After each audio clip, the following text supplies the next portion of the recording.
ভারতে তেলাপোকার পর এবার খাকড়া আন্দোলন। সংবিধান সংশোধন সম্পর্কিত বিশেষ কমিটি গঠিত, সভাপতি সালাউদ্দিন আহমেদ। শুনছেন শিরোনাম, এবারে বিস্তারিত।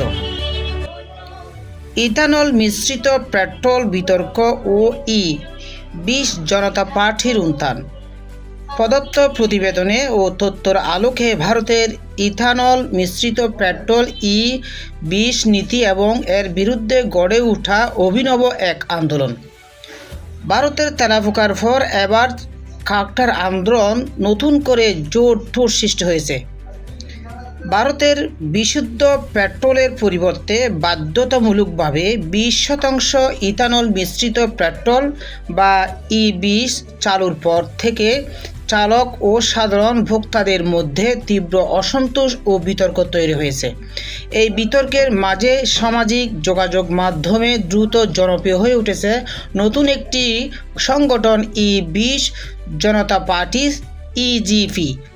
ই-20 জনতা পার্টির ইজিপি ও তাদের প্রতীকী আন্দোলন, প্রতীকী নির্বাচন খাকড়া জনতা পার্টির ধাঁচেই এই সংগঠনটি তাদের প্রতীক হিসাবে খাকড়া বেছে নিয়েছে এবং দাবি করেছেন যে অবিচারের বিরুদ্ধে তারা খাকড়ার মতো সর্বত্র ছড়িয়ে পড়বে।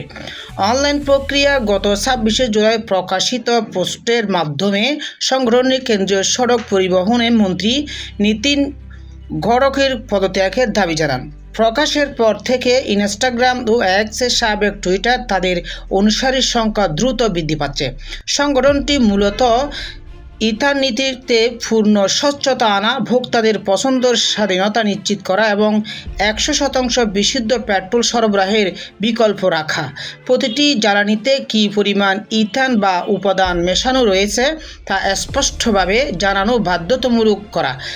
মাইলেজ, ইঞ্জিনের কর্মক্ষমতা, দূষণ এবং রক্ষণাবেক্ষণ ব্যয়ের উপর ইথান মিশ্রণের প্রভাব যাচাই করতে স্বাধীন ও নিরপেক্ষ গবেষণা চালানো। ই-20 জ্বালানি নিয়ে বিতর্ক ও গাড়ি চালকদের উদ্বেগ।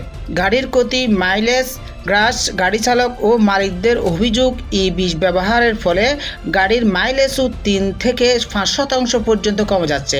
পুরনো গাড়ির ইঞ্জিন ক্ষতিগ্রস্ত হচ্ছে এবং রক্ষণাবেক্ষণ ব্যয় বৃদ্ধি পাচ্ছে।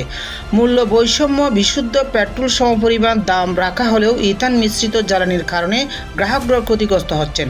সরকারের স্বীকারোক্তি, কেন্দ্রীয় পেট্রোলিয়াম মন্ত্রণালয় স্বীকার করেছেন যে ই-20 ব্যবহারের মাইলেজ 3 থেকে 5% কমতে পারে এবং এর দাম কমার কোনো সম্ভাবনা নেই।